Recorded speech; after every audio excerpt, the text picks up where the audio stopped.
अस्सलामु अलैकुम वरहमतुल्लाहि वबरकातुहू।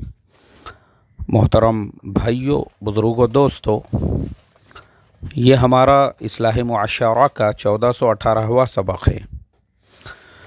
मोहतरम दोस्तों, इस्लाम को मिटाने, इस्लाम को ख़त्म करने, इस्लाम को बदनाम करने की साजिशें अल्लाह के नबी सल्लल्लाहु अलैहि वसल्लम के ज़माने से जारी है और वो सिलसिला आज तक चल रहा है। पहले ज़माने में इस्लाम के ख़िलाफ़, कुरान के ख़िलाफ़, नबी करीम सल्लल्लाहु अलैहि वसल्लम की ज़ात मुक़द्दसा के ख़िलाफ़ मज़ामीन लिखे जाते थे, किताबें लिखी जाती थी।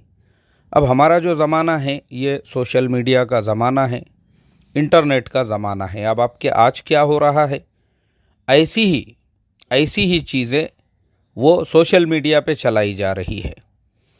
अभी हमारे सामने एक नया मसला आया है बुल्ली बाई ऐप का।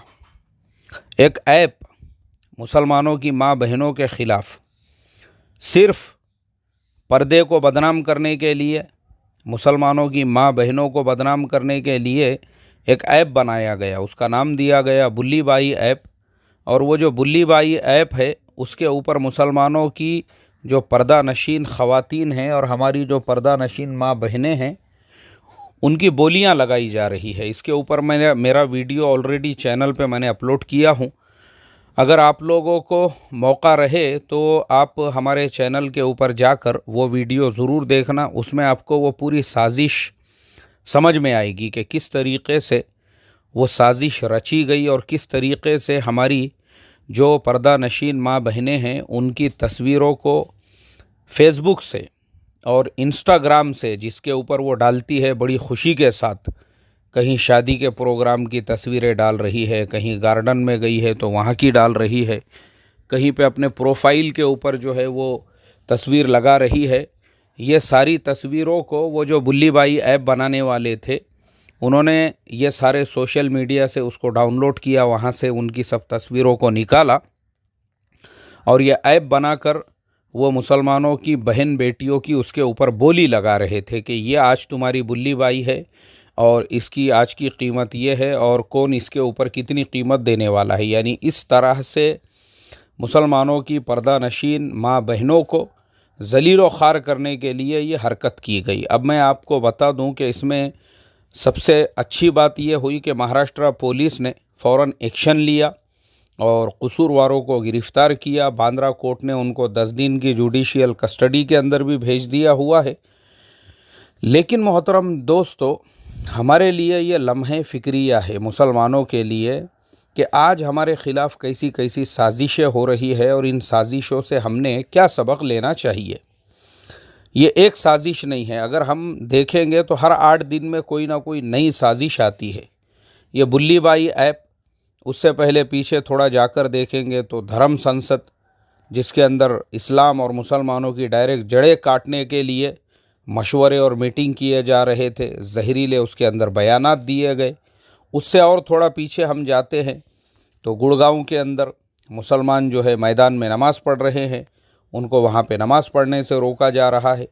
फिर और उसके पीछे जाते हैं तो कुछ ना कुछ ये सारे सिलसिले चल रहे हैं। मुझे यहाँ पे मुसलमानों से सिर्फ़ और सिर्फ एक रिक्वेस्ट करना है कि याद रखो, इन तमाम हालात से हमको सिर्फ़ ये सबक और दर्स मिलता है कि हमारे अंदर आपस में इत्तेहाद होना चाहिए। हमने एक दूसरे की जो फ़ुरूई बातें हैं उनको नज़रअंदाज करके इज्तिमाई मिल्लत के मफ़ाद को सामने रखकर आपस में जोड़, आपस में इत्तेहाद, आपस में प्यार मोहब्बत और आपस में एक होने का हमने अज़्म इरादा करना चाहिए। मुझे अफ़सोस इसलिए होता है, मैं जब देखता हूँ यूट्यूब के ऊपर बहुत सारे लोग वीडियोस बनाकर आपस में किसी को किसी जमात से बुग़्ज़ है तो वो उस जमात का ऑपरेशन करने में लगा हुआ है, यानी अपनी भड़ास निकालने के लिए।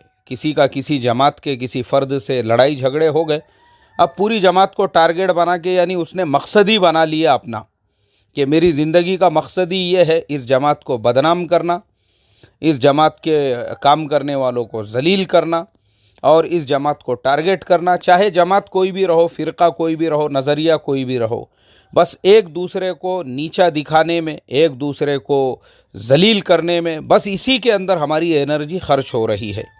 और इसका फ़ायदा कौन उठा रहा है? इसका फ़ायदा बातिल उठा रहा है। उनको कुछ करने की ज़रूरत नहीं है। जिस कौम के अंदर अगर ख़ुद आपस में एक दूसरे की टांग खींचने वाले लोग मौजूद है, एक दूसरे को जलील करने वाले लोग मौजूद है, जिस कौम के अंदर इतने मसलक है, इतनी जमातें हैं, इतने फ़िरक़े हैं। हालांकि मैं हमेशा एक बात बोलता हूँ, आप किसी भी मसलक के रहो, आपको पूरी आज़ादी है। भारत जो है ना भाई, एक डेमोक्रेसी है, दुनिया की सबसे बड़ी डेमोक्रेसी हमारा भारत देश है। यह हर एक को पूरा फ्रीडम है, पूरी आज़ादी है। आप जिस मसलक पे अमल करना चाहते हो उस पे अमल कर सकते हो, जिस मज़हब पे अमल करना चाहते हो। हमने अपने मसलक पे पूरे मजबूती के साथ अमल करना चाहिए, लेकिन दूसरे के मसलक में इंटरफेयर करना ये गलत है। मैं हमेशा यही बोलता हूँ, यही आपस में तोड़ की का ज़रिया बनती है। भाई आप अपना काम करो, काम करने की बहुत सारी चीज़ें, जैसे मैंने अभी बताया, कौम के लिए आप कितने काम कर सकते हो। मुसलमानों के सामने एक मसला है, अगर हम अपने बस्तियों में देखेंगे तो नशा आम हो चुका है। 11-11, 12-12 साल के लड़के जो है वो नशा कर रहे हैं आज के ज़माने में। अगर आपको काम करना है, नशा मुक्ति के लिए काम करो कि भाई हमारे कौम के जो बच्चे हैं हम उनको नशे से कैसे बचाए और बच्चों को जो है नशे से कैसे दूर रखा जाए, ये हमारे लिए करने का काम है ये। फिर दूसरा काम, हमारे कौम की बहुत सारी जो बहन बेटियां हैं, उनको इस्लामी तालीमात नहीं मिलने की वजह से, उनकी सही रहबरी रहनुमाई नहीं होने की वजह से गैरों के नरगे में वो जा रही है। हम रोज़ाना देखते हैं इस तरह की ख़बरें, इस तरह के मैसेजेस, और हम तो ग्राउंड लेवल पे उस ताल्लुक़ से काम करते हैं, तो मुझे ये सारी चीज़ें अच्छी तरह से पता है। अफ़सोस होता है मुझे, अफ़सोस ये सारी चीज़ें देखकर कि एक तरफ तो हमारे सामने ये मसाइल है और दूसरी तरफ कुछ लोग ऐसे हैं, उन्होंने अपनी ज़िंदगी का मकसद ही बना लिए, ये जमात बिदत है, ये जमात का ये काम बिदत है, वो जमात का वो काम बिदत है, वो ऐसा है, वो कुरान से साबित नहीं है, वो हदीस से साबित नहीं है। अरे भाई, वो जमात कम से कम वो जमात, यानी जैसे दावत व तबलीग की मुबारक मेहनत है, अरे भाई कम से कम कुछ पॉजिटिव काम तो कर रही है ना। अच्छाई बुराई अगर हम देखेंगे हर शोबे के अंदर आपको मिलेंगी, और वो कौन करते हैं, वो करने वाले जो अफराद होते हैं वो उनकी गलतियां होती है। लेकिन इस्लाह का ये तरीक़ा नहीं होता है कि आप उन्हीं को टारगेट बना के अपनी कौम के अंदर उनके बारे में बदगुमानियाँ पैदा करो और लोगों को गुमराह करो और लोगों को भड़काओ, उनके ख़िलाफ़ वरगलाओ, और लोगों को, यानी हमारा जो आज हक़ है, हक़ देखो, आज कितने अफसोस की बात यह है कि हमको हक़ और बातिल दोनों के दरमियान का फ़र्क भी पता नहीं है कि बातिल क्या है और हक़ क्या है। आज हम क्या समझ रहे हैं, मैं हक़ के ऊपर हूँ और ये बातिल है। ये जो लोग जो है इस तरह से, कोई भी फ़िरक़ा रहो, कोई भी जमात रहो, कोई भी नज़रिया रहो, अगर वो अपने एतबार से उसके ऊपर अमल कर रहे हैं तो हमको लग रहा है कि नहीं वो बातिल है और मैं हक़ हूँ। हालांकि या ऐसे लोगों को मैं जो है ना बेवकूफ़ समझता हूँ और दीन से एकदम लाशऊर समझता हूँ और एकदम सतही इल्म रखने वाला समझता हूँ कि बेवकूफ़ों को ये भी पता नहीं है कि तुम्हारे लिए सबसे बड़ा बातिल वो है जिसने मशवरा किया, तुम्हारी जड़ों को ही ख़त्म करने का उनका मशवरा चल रहा है। तुम्हारा मैदानों में नमाज़ पढ़ना भी उनको पसंद नहीं है, जो तुम्हारी बहन बेटियों की नीलामी कर रहा है ऑनलाइन।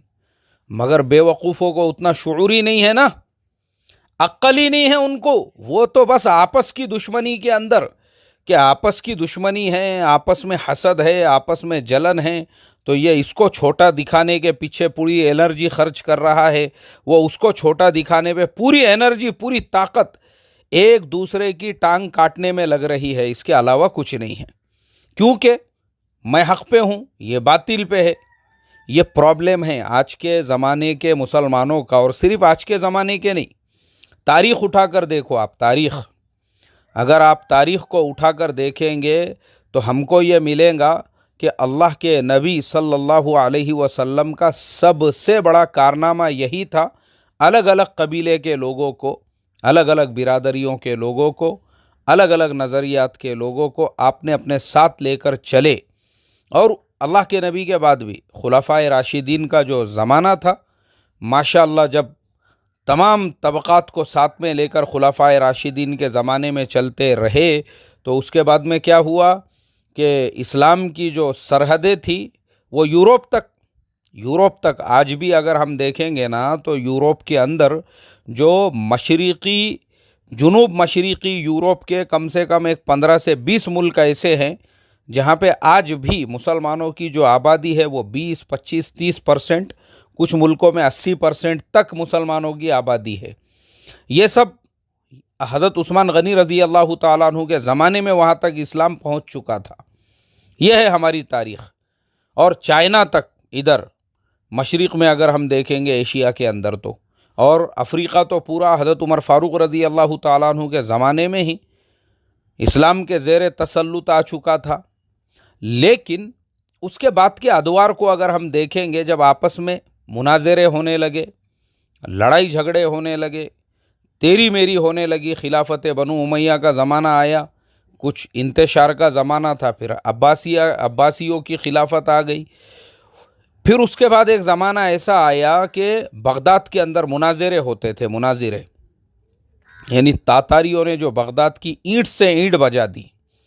तो किताबों के अंदर ये मिलता है कि पहले उन्होंने रिसर्च किया कि भाई मुसलमानों की ताकत कितनी है, देखो। उन्होंने आके देखे कि बगदाद के अंदर तो चौराहों के ऊपर जो है मुनाज़रे चल रहे हैं, इधर एक साहब है, दूसरी तरफ वो, और बस फुरुआत के अंदर बहसो मुबाहिसे हो रहे हैं, ये बिदत है और ये खिलाफ सुन्नत है। फिर वो जवाब दे रहा है कि वो बिदत है और वो खिलाफ सुन्नत है। तातारियों ने बोले, यार ये तो खुद आपस में एक दूसरे की गर्दनें काट रहे हो, इनको तो ख़त्म करने के लिए हमको ज़्यादा मेहनत की ज़रूरत भी नहीं है। जब उन्होंने बगदाद के ऊपर हमला किया, उसके बाद में मुसलमानों के सरों से मनारे बनाए, उन्होंने मुसलमानों की नाशों से दरियाए दजला को पूरी तरह से भर दिया और उसके ऊपर पुल बनाए उन्होंने घोड़े दौड़ाने के लिए। और जो वक्त के बादशाह थे उसको, उसकी जो कुर्सी थी वहाँ से खींच के निकाले तातारियों ने।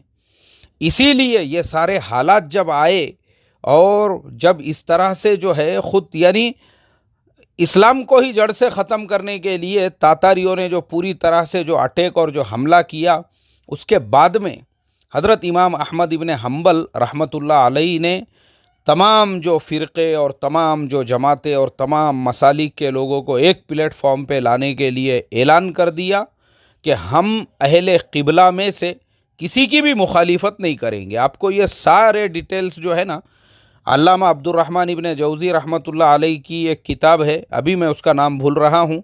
इसी तरह से अल्लामा कमालुद्दीन दिमयरी रहमतुल्लाह अलैहि की हयातुल हैवान है। इसी तरह से और भी तारीख़ की अगर आप पुरानी किताबें उठाकर देखोगे, आपको ये सारी तफासिल मिलेगी कि इमाम अहमद इब्न हम्बल रहमतुल्लाह अलैहि ने ये ऐलान किया, हम अहले क़िबला में से किसी की मुखालिफत नहीं करेंगे। यानी जो भी काबतुल्लाह को अपना क़िबला मानता है, फिर चाहे उसका नज़रिया कैसा भी हो, उसके ख़यालात कैसे भी हो, फिर वो क्या कर रहा है उससे हमको कुछ लेना देना नहीं है, लेकिन अगर वो क़िबले को, बैतुल्लाह को अपना क़िबला मानता है, बस हमारे नज़दीक वो साहिब ईमान है। ऐसा उन्होंने उस ज़माने के अंदर इत्तेहाद व इत्तेफाक पैदा करने के लिए किया। और उसके बाद के ज़मानों में भी अगर हम स्पेन की तारीख़ देखते हैं तो पता ये चलता है कि जिस मुल्क पे 1000 साल तक मुसलमानों ने हुकूमत की थी, वो क्यों मुसलमानों के हाथों से गया? यही आपस के मुनाज़रे, यही मुनाज़रे, ज़लज़ला। तो दूसरे साहब ने वो ज़लज़ला का जवाब देने के लिए एक दूसरी किताब लिख दी है, बोले ज़लज़ला दर ज़लज़ला। फिर उन्होंने उसका जवाब लिखी है, ज़लज़ला दर ज़लज़ला दर ज़लज़ला। ये हाल है हमारा, अल्लाह हिफाजत फरमाए। तो ये प्रॉब्लम है, जो कौम बेशुऊर होती है, जिनके पास में इल्म नहीं होता है, जो सतही इल्म रखने वाले लोग होते हैं, तो वो बड़े मकासिद से हटकर फालतू चीज़ों में अपनी एनर्जी बर्बाद करते रहते हैं। और यही आज के ज़माने में ख़तीबों का, बयान करने वालों का एक बहुत बड़ा तबका कर रहा है, जो बुनियादी करने के काम है वो नहीं करने की वजह से हमारे ख़िलाफ़ में धर्म संसद हो रही है, हमारे ख़िलाफ़ में बुल्ली बाई ऐप बनाया जा रहा है, जिसमें कौम की बहन बेटियों की नीलामी हो रही है और ये यहाँ पे एक दूसरे की टांग खींचने में लगे हैं। ये बिदत है, ये खुराफात है, ये ऐसा है, ये वैसा है। जो कौम इस तरह की हरकतें करती रहेगी, अभी तो हम ज़िल्लत के, यानी जो हमारा आज जो हम इस मुल्क में ज़िल्लत के जिस दहाने पे पहुँचे हुए हैं, आगे अल्लाह ही मालिक है। अगर ऐसे ख़तीब और ऐसे लोग अगर कौम के अंदर मौजूद रहेंगे, ये कौम का बेड़ा गर्क करेंगे। अल्लाह इनके फितने से उम्मत की हिफाजत फरमाए। अस्सलामु अलैकुम वरहमतुल्लाहि वबरकातुहू।